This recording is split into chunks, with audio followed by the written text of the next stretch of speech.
Dando sequência, vamos agora falar dos ofiuroides, o grupo irmão dos asteroides, daquele táxon Asterozoa, de acordo com a hipótese mais recente que incorpora dados moleculares. Então, com relação à morfologia externa, esses animais já têm um ambúlacro fechado. Então, eles já pertencem aos chamados criptociríngida. Cripto de escondido, ciríngida refere-se a componentes do sistema nervoso, então ao canal epineural. Só que esse canal epineural está junto aos canais radiais e, por causa disso, se um é interno, o outro também é. Então, quando a gente fala em ambúlacro interno e, portanto, fechado, estamos nos referindo a esse canal epineural já ser interiorizado dentro do corpo e protegido por ossículos. Então, vocês veem aqui um ofiuroide, o disco central dele, mesmo no disco central ainda é muito nítido o que são braços e o que é o disco, então não há fusão, e internamente você vê o canal anelar, canal radial saindo, só que esse canal penetra então dentro dos braços, mas ele é protegido por toda uma camada de ossículos. Na verdade, cada segmento, vocês vão ver que os braços de ofiuroides são articulados. E cada artículo vai ter duas placas, uma em cada lateral, uma placa superior, que seria a boral, e outra placa inferior, que seria a oral. E no meio? O meio é praticamente todo preenchido por esses ossículos articulados entre si e articulados com ligamentos de colágeno, então com tecido conjuntivo mutável, e esses grandes ossículos são chamados de vértebras. Óbvio, vértebras entre 500 milhões de aspas, porque isso não é um vertebrado. Mas, de qualquer maneira, isso lembra o arranjo dos ossículos ou dos ossos na nossa coluna vertebral e daí terem dado o mesmo nome. Então, esses animais, eles superficialmente lembram bastante as estrelas do mar, só que eles vão ter os braços muito longos em relação ao tamanho do corpo, e esses braços têm largura praticamente uniforme. Só na ponta é que eles vão ser um pouquinho afilados. Fora isso, é praticamente a mesma largura. E vejam como esses braços são articulados. Cada segmento desses vai ter uma placa oral, que seria essa daqui, uma placa do lado oposto, que seria a aboral, e uma placa a cada lateral, que são as placas laterais, enquanto internamente vai haver as vértebras. Então, os braços geralmente são em número de 5, também pode haver variação por uma regeneração defeituosa. Agora, existem formas de ofiuroides, que são chamados ofiuroides em cesta, são os gorgonocefalídeos, vocês veem aqui que são extremamente ramificados e eles mantêm esses braços para cima, formando realmente cestas de muco secretado pelos pés ambulacrais, que são extremamente eficientes para a captura de partículas em suspensão na água. O madreporito localiza-se na superfície oral, então, ao contrário do que acontece em estrelas, o madreporito é oral, mas ele frequentemente é muito reduzido e é muito difícil de ver se é que ele é visível. Com relação ao endoesqueleto, então, desses animais, conforme eu falei, o braço ele vai ser dividido em artículos e isso é muito característico dos ofiuroides, porque cada artículo vai apresentar um escudo a cada lateral, são os escudos laterais, um escudo em cima, o escudo aboral, outro escudo embaixo, escudo oral, e o interior vai ser preenchido por um ossículo grande, quase maciço, que é a chamada vértebra. As vértebras, então, elas vão ser articuladas, as vértebras vizinhas, com côndilos e entalhes, então ela encaixa, articula perfeitamente com a próxima vértebra, e os ligamentos entre elas vão ser ligamentos, tem musculatura também, mas vai ser principalmente daquelas fibras de tecido conjuntivo mutável, de que vimos falando desde a aula passada, que, portanto, são inervadas diretamente pelo sistema nervoso, sem participação na musculatura e sem gasto de ATP. E esses animais executam movimentos serpenteantes. Então ele, graças a essa articulação das vértebras dos braços, ele enrola esses braços ao redor de algas, de troncos, de pedras, ele puxa o corpo e assim ele vai andando pelo substrato. São animais bastante ágeis em comparação com os outros equinodermos. Aliás, eles podem ser animais realmente rápidos. Vejam aqui um filme mostrando a locomoção desses animais.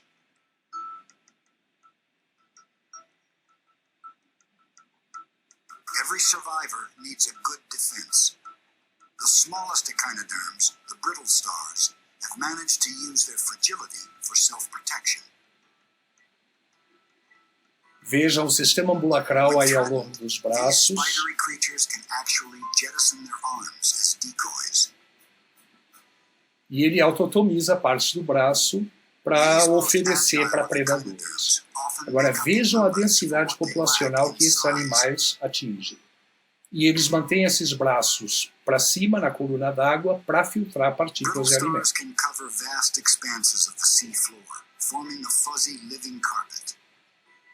Olha a quantidade de animais aí. Though they may appear more like plants than animals, their writhing bodies betray their true nature. For these are not flowers of the deep. These are patient predators.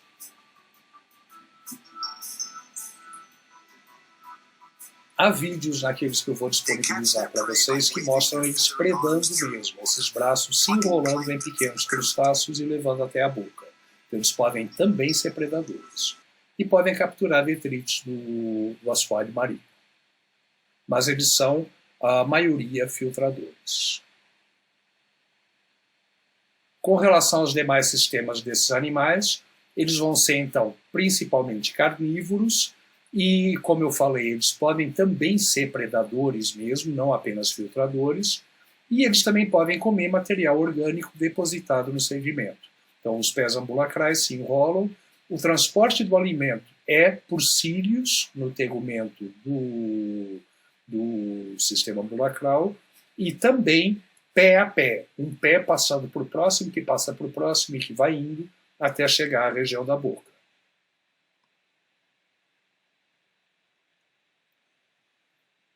Há apenas estômago, e esse estômago não tem quaisquer ramificações, então não há nesses animais aqueles secos pilóricos que penetram para dentro dos braços, como nós vimos na estrela.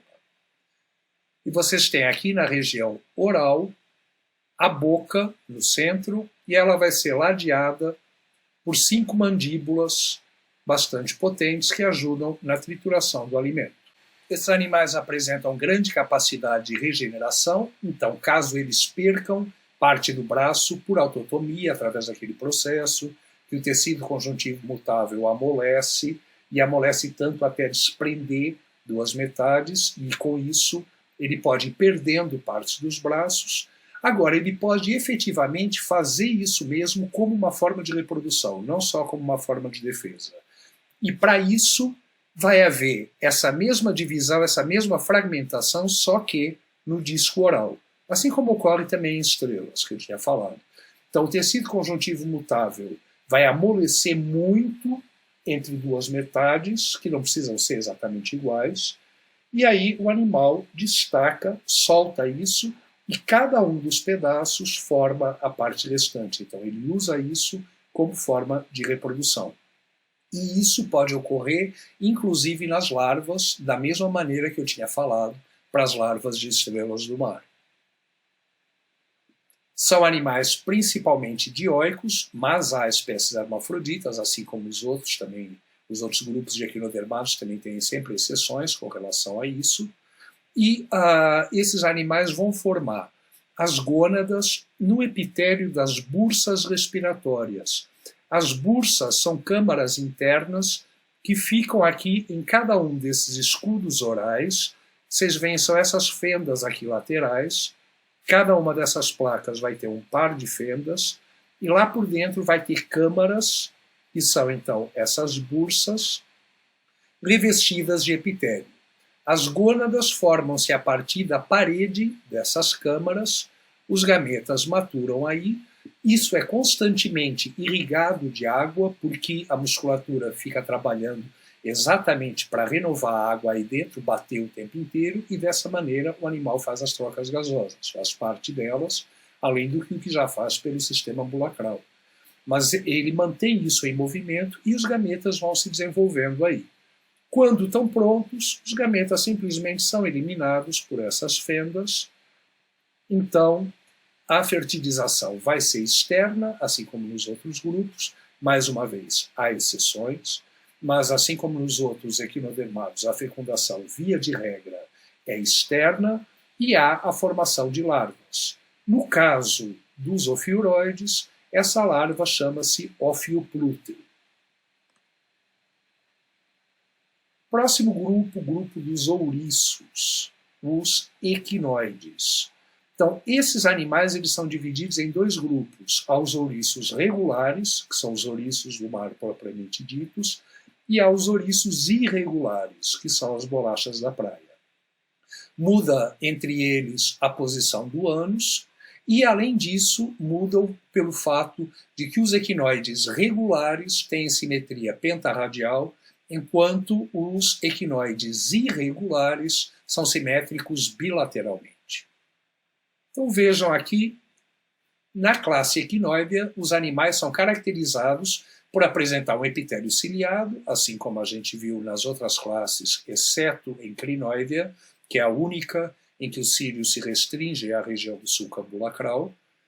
Só que a grande característica dele é que os ossículos na derme são fundidos formando uma única carapaça, formando uma testa ou carapaça, que é o nome técnico dessa estrutura.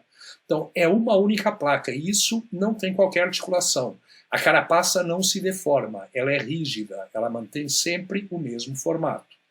A única coisa que pode ser movida no esqueleto deles são os espinhos. São numerosos os espinhos, vai haver na testa, vai haver uns soquetes arredondados, uns tubérculos arredondados, e os espinhos na base deles apresentam os alvéolos onde esses tubérculos se encaixam.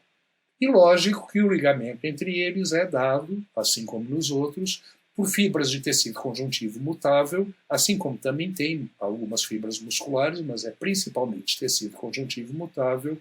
Isso permite, então, que esses espinhos fiquem muito, muito rígidos, ou então que eles fiquem completamente caídos lateralmente ao corpo. É característico de equinoidea, uma sinapomorfia do grupo, que existe dupla comunicação entre ampola e pé ambulacral. Então não há uma única comunicação entre o pé ambulacral e a ampola, mas ao invés disso há duas, separadas. E o pé ambulacral recebe essas duas entradas, só que lá por dentro ele é septado, exceto na região de cima, de maneira que o fluido que circula dentro do pé ambulacral, ele segue um caminho unidirecional. Ele não fica indo e voltando, ele segue sempre uma direção pré-estabelecida. E então, isso maximiza o efeito deles. Então vocês vejam aqui, ó, nesse esquema, nós temos um pé ambulacral de um ouriço, vejam, o canal radial é interno, aqui está a carapaça, o canal radial está por dentro, portanto, ambúlacro fechado. Do canal radial sai um canal lateral que chega ao conjunto ampola-pé. E o conjunto ampola-pé vai apresentar uma ampola, nessa forma lamelar aqui, com comunicação dupla para o pé ambulacral.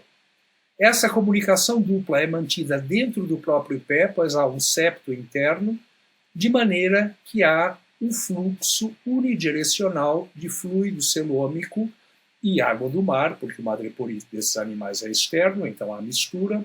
Então há um fluxo unidirecional, então, desse fluido dentro do pé ambulacral.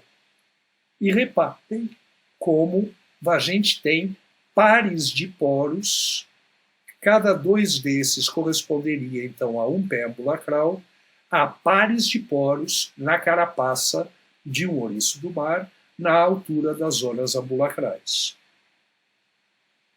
Então, como eu disse, os pés ambulacrais são septados internamente. E outra característica de equinozoa, então deles e de Holotúrias, é que os pés ambulacrais apresentam anéis calcários nas ventosas. Então, as ventosas deles têm ossículos na forma de anéis calcários. Isso não ocorre nos demais grupos de equinodermados, exceto no grupo irmão deles, que são as Holotúrias. E esses animais, como foi dito logo no início, eles têm uma superfície oral muito expandida. Então é como se a estrela do mar tivesse dobrado os braços para cima, então todo aquele lado oral dela, que era virado para baixo, virou para cima e chega até quase a ponta do animal. Só a extremidade apical é que continua sendo desprovida de sistema ambulacral e, portanto, continua merecendo o nome de superfície aboral. Falando primeiro dos ouriços regulares, então daqueles ouriços que retiveram a simetria pentarradial, a carapaça é globosa normalmente e eles apresentam espinhos que podem ser bastante alongados. Então, carapaça globosa com longos espinhos. Isso é o que define um ouriço regular, assim, na hora de bater o olho. Vejam, aqui nós temos uma carapaça que já foi seca, já foi aberta, já foi eviscerada. Então vocês têm aqui a região do peristômio com a boca aqui no centro. Isso já foi aberto para tirar todas as vísceras do animal daí para poder preservar a carapaça. Então vocês têm aqui em vista oral, aqui seria a boca e aqui seria a região do peristômio, e aqui em vista aboral, sendo que a superfície aboral é apenas essa membraninha aqui no topo, que é o chamado periprocto. Então a superfície oral é bastante expandida. A aboral restrita, então, é essa região bem no topo do animal, que é o periprocto. A boca localiza-se, então, embaixo, justaposta ao substrato e no centro da carapaça. Ela vai ser ladeada por um peristômio, uma membrana mais enrijecida. Esse peristômio vai apresentar 10 pés ambulacrais modificados, bem atarracados, que têm a função de auxiliar na manipulação do alimento. E, além disso, nas zonas ambulacrais vão sair também as brânquias, que vão ser 5 pares de brânquias que são extremamente parecidas àquelas pápulas que eu descrevi para as estrelas. Então, existe aqui, bem no limite do peristômio para as zonas ambulacrais, vai haver a projeção de evaginações do epitélio do celoma perivisceral, só que aqui essas evaginações são bem mais longas e bem mais ramificadas, são estruturas mais complexas, mais elaboradas, formando realmente 5 pares de brânquias aqui embaixo, nas regiões ambulacrais, próximo à região do peristômio. Então o periprocto, que é essa região aqui em cima, é o único que restou da superfície aboral. E esse periprocto vai apresentar, no maior aumento, o ânus, que tende a ser central, 5 placas genitais. Essas placas genitais, que têm os poros para a liberação dos gametas, elas correspondem exatamente às mesmas placas genitais das estrelas do mar, que estavam na superfície aboral. Então, a posição é a mesma. E da mesma maneira, entre as placas genitais, aqui vai haver umas placas que são as chamadas placas ocelares. Vejam, essas placas ocelares ainda são parte do sistema ambulacral. Então aqui ainda, nessas placas, ainda temos a superfície oral. Mas essas placas recebem o nome de placas ocelares. Você deve pensar, porque tem ocelos. Não, não é por isso. Na verdade, não há ocelos em ouriços. Mas essas placas, elas são homólogas àquele ossículo da ponta do braço da estrela do mar, onde num filme, agora há pouco, vocês viram que há uma mancha ocelar. Por causa disso, aquele ossículo recebe o nome de placa ocelar. Lembrem-se que na evolução para os ouriços, o que seria equivalente aos braços de uma estrela dobraram-se para cima. Ao se dobrar para cima, a ponta do braço, que é onde tem a mancha ocelar, ficou agora bem próximo dessa região daqui, que vai conter o ano central. Então essas placas, que estão aqui numeradas de 1, 2, 3, 4 e 5, são também chamadas de placas oculares ou placas ocelares, por serem homólogas àquelas de estrelas, mas elas não têm qualquer ocelo. E o madreporito é uma das placas genitais modificadas. Então, vai continuar tendo poro e vai continuar liberando gametas, mas aqui a água vai entrar por toda essa superfície bastante crivada para preencher o sistema ambulacral. Além disso, vai haver pedicelárias, que são outros tipos de pé ambulacral que estão modificados para limpeza e para defesa. As pedicelárias também existem em estrelas do mar, também aparecem em estrelas, e elas podem ser sésseis, então são um conjunto de mandíbulas num pedúnculo praticamente inexistente. O pedúnculo pode ser mais alongado e elas podem ser dotadas de algum movimento e apresentam mandíbulas na extremidade, 2 ou 3 mandíbulas, que são ossículos, dependendo do tipo de pedicelária, e com isso elas podem pegar pequenas larvas, jogar fora, pegar detritos que caem em cima, pegar alguma coisa e, portanto, auxiliar na limpeza da colônia e também na defesa, impedindo a instalação de alguma larva de algum organismo que seja predador ou que vá se assentar em cima da carapaça de um ouriço.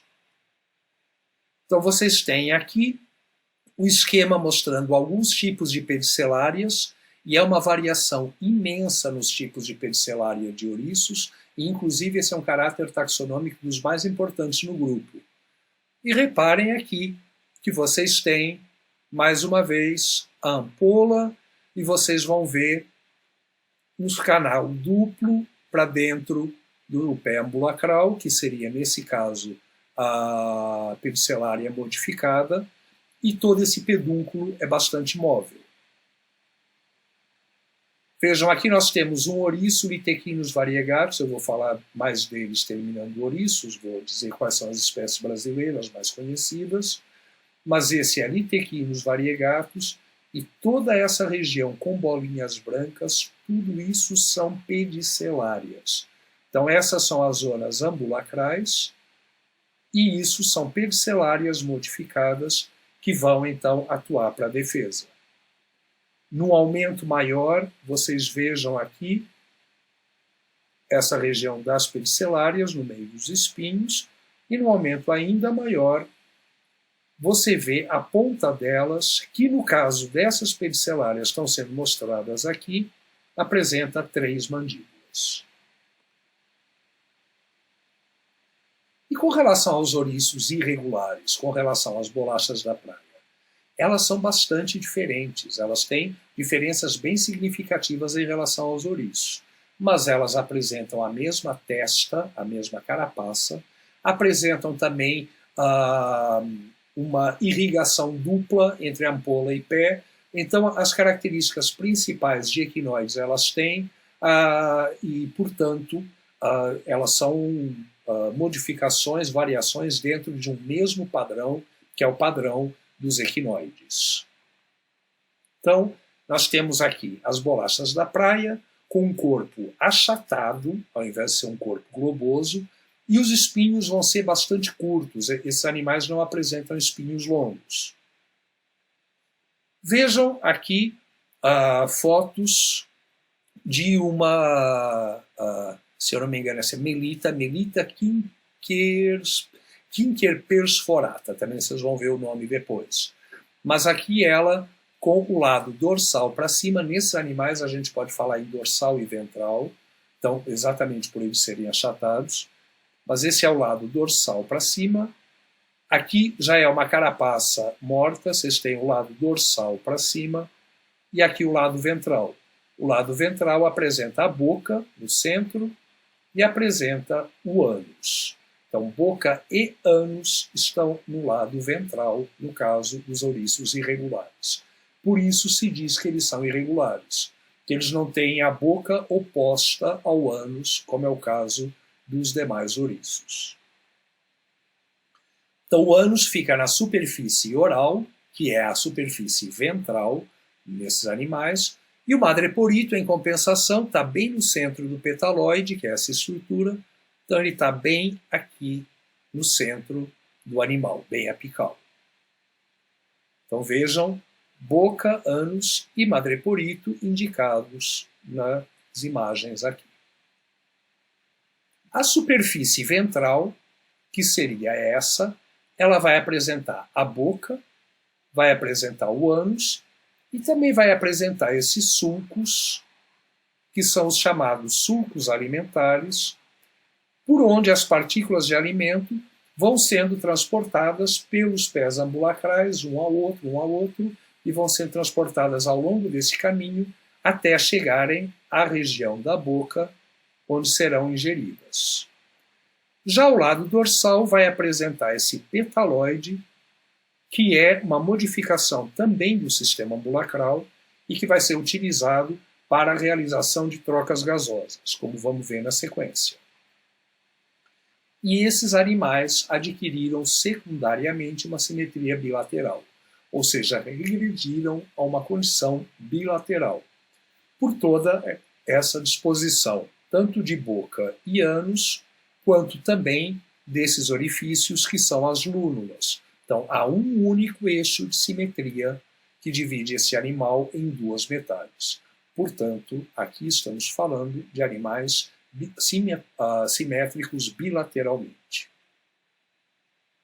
O petaloide, então, na superfície dorsal, é uma modificação do sistema ambulacral para a realização de trocas gasosas. Então, vamos vê-lo em mais detalhes.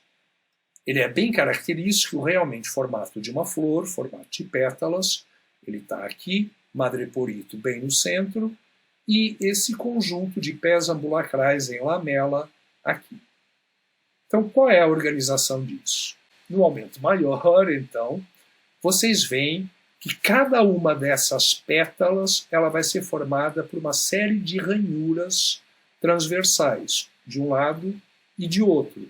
O canal radial é interno, mas ele estaria passando aqui por baixo. E o que vai acontecer é que a água então entra pelo madreporito, desce pelo canal pétreo, chega até o canal circular ao redor da boca, então vai do lado dorsal até o ventral, e aí vai se distribuir para as zonas ambulacrais. Chegando nas zonas correspondentes ao petaloide, o que vai haver são pares de poros, de onde a ampola envia o fluido, então, para dentro do pé ambulacral e o outro por onde o fluido abandona o pé ambulacral e entra de volta à ampola. Então, do mesmo jeito que eu falei para os ouriços regulares, é característica aqui a presença de pares de poros. Vocês veem que para cada pé tem fileiras de pares de poros, um poro de cada lado, e uma ranhura transversal que vai ter um pé ambulacral em formato de lamela que fica aí apoiado. Fazendo um corte, então, transversal dessa região para ver como é que é o sistema ambulacral. Então, vocês têm o canal radial passando aqui embaixo, no centro, corresponderia a esse sulco, a essa linha, só que, lógico, ele é interno, esses animais são criptociríngidas. Aí, do canal radial, saem ramificações, que são os canais laterais, cada uma chega a uma ampola, e essa ampola vai, então, enviar para os pés ambulacrais líquido, isso atravessa a carapaça e chega nessa estrutura aqui em cima, ampola portanto estaria lá por baixo. Isso chega aqui a esse pé ambulacral que está deitado nessa ranhura, a um fluxo unidirecional de fluido do sistema hidrovascular, que vai ser nada mais que água do mar, mais alguns conteúdos do próprio celoma do animal, como eu falei para as estrelas, e essa estrutura vai ter, então, um fluxo de líquido interno que vai ser oposto ao fluxo da água do mar do lado externo, que é mantido por batimento ciliar do epitélio. Então, eles vão estar em contracorrente para maximizar as trocas gasosas aqui nesse sistema. Então, esse é um sistema para trocas gasosas que ocorre única e exclusivamente nas bolachas da praia. Então, vocês veem aqui, ó, esse seria um balanço, uma equação aí do esquema. A água ou fluido celômico sai do canal lateral, sai do radial, aí vem pelo lateral, entra na ampola, passa para dentro do pé, faz as trocas gasosas com a água do mar, que está em contracorrente, e aí volta novamente para a ampola, daí ela volta para o canal radial, ou então ela vai fazer as trocas, vai passar esse oxigênio para o próprio celoma perivisceral, que está aqui em íntimo contato. Com relação aos demais sistemas, esses animais são essencialmente pastadores. Eles têm um conjunto de mandíbulas muito potentes, que é essa chamada lanterna de Aristóteles, que são 5 pirâmides com ossículos e com musculatura e com tecido conjuntivo mutável, tudo extremamente bem organizado, e essas pirâmides, cada uma termina com um dente que se projeta pela boca. Então esse aparelho é todo movido para ser extremamente potente e raspar pedras ou cortar pedaços de algas e depois digerir isso.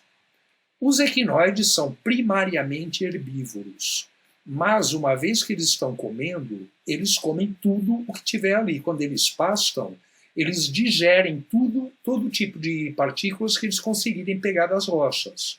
Então, tanto faz se a origem do material que eles estão consumindo é animal ou vegetal. Eles comem tudo e digerem tudo.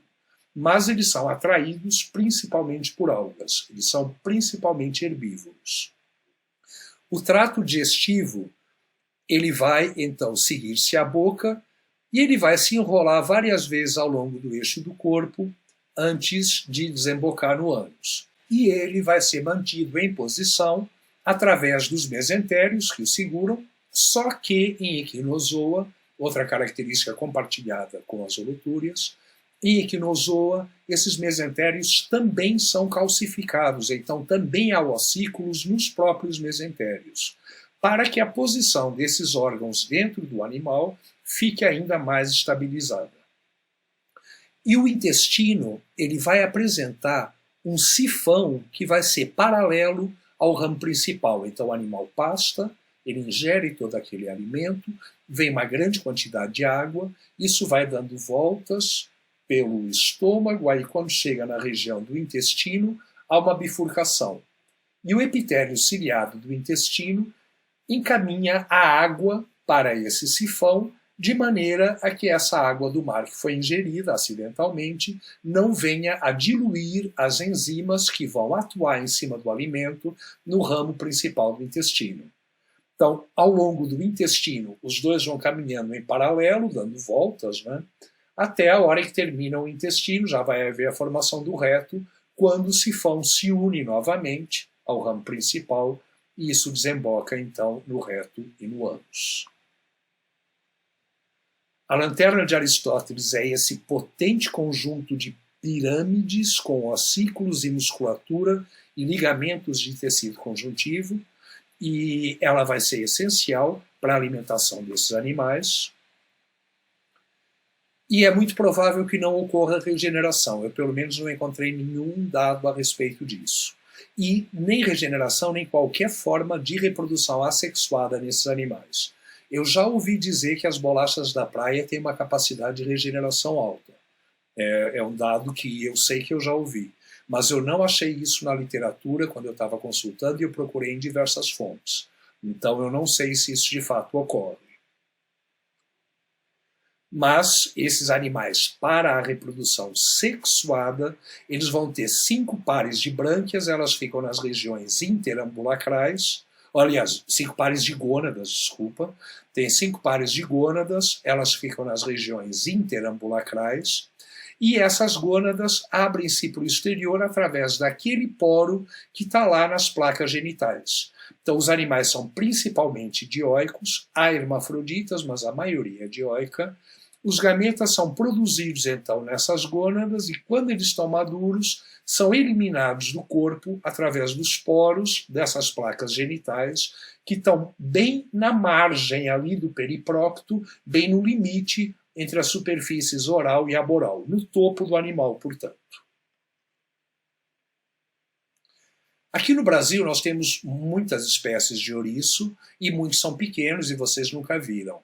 Mas há 3 espécies de equinoides que são muito comuns no nosso litoral, são animais grandes, e eu acredito que a maioria de vocês já tenha visto qualquer dos 3. Então, o primeiro é o chamado ouriço preto. Esse ouriço preto, que pode ser realmente muito preto, mas dependendo da iluminação e dependendo também da dieta, eles podem assumir tons um pouco mais avermelhados, um pouco mais acastanhados. Mas a grande maioria é efetivamente preta, que é Echinometra lucunter.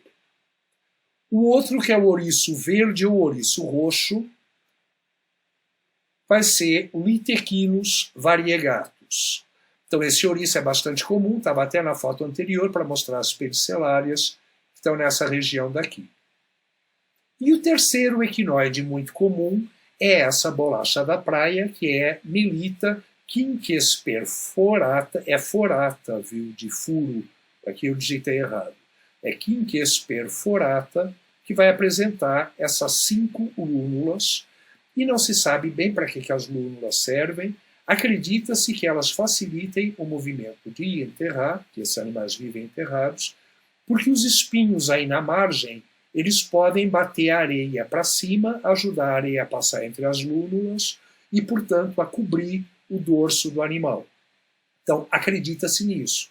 Entretanto, vocês vão ver daqui a pouco um filme de uma bolacha se enterrando, onde esses espinhos batem o tempo inteiro, mas você não vê absolutamente nenhum grão de areia passando.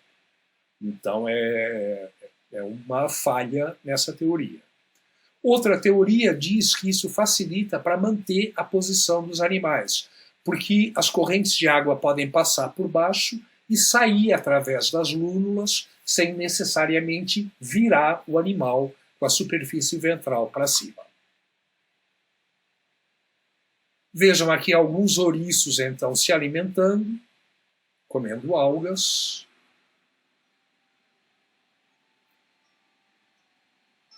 Urchins are grazers, munching their way through submarine pastures of plants and algae, and they do it in slow motion. Vejam, esse parece Echinometra. Along the California coast, urchins can reach plague Mas isso é na proportions. Califórnia, então são outras espécies. They have a voracious Eles appetite for destroem giant essas florestas de kelpis marinhos, são algas. These emerald forests, lush citadels of life, are defenseless before the slow and steady onslaught of an urchin army. Seen in time-lapse, urchins spring into eerie life, devouring anything edible in their path. Então eles vão comendo tudo comestível que tiver no caminho, eles vão raspando o substrato, mas eles são particularmente atraídos por algas, e essas em particular. Urchins don't have eyes, so they can't see where they're going. But they do have sensory tube feet. Então toda a parte sensorial é dada por esses pés ambulacrais modificados, que ficam tateando tudo constantemente. E aí os pedaços de alga que são encontrados já são transportados por pés ambulacrais até a região da boca, onde são ingeridos. Vejam, esse pedaço, por exemplo, vai cair em cima de um e já vai ser transportado até a região da boca. The feet act like a bucket brigade, passing the food from one sticky sucker to the next, Vejam os pés ambulacrais passando esse pedaço de alga até que vai entrar pela boca. Vejam a ponta da lanterna de Aristóteles aí, os dentes da lanterna de Aristóteles na boca.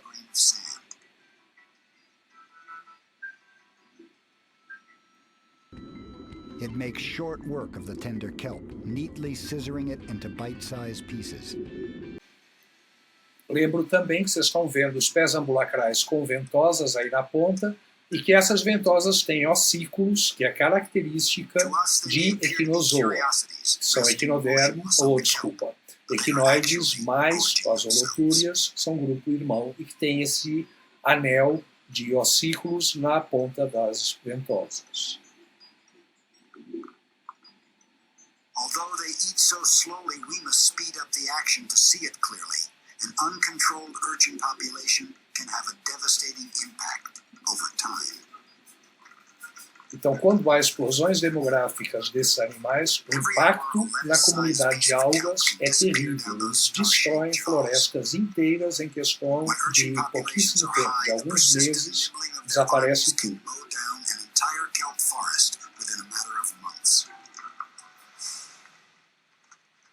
Ó, tudo destruído.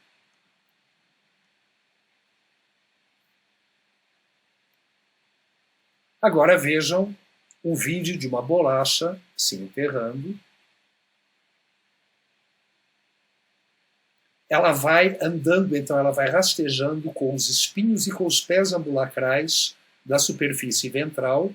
E reparem que aqui na superfície das lúnulas, ou nas laterais das lúnulas, parece que isso está pulsando, porque são exatamente os ossículos mexendo continuamente, mas não há passagem de nenhuma areia por aí. Pelo menos não nesse vídeo.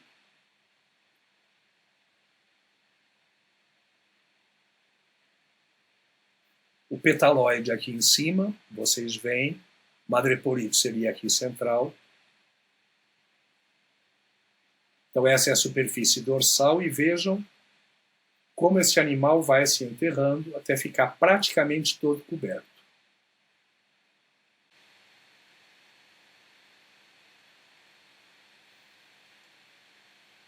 Então vai sendo assim até o final, só acelerando um pouco.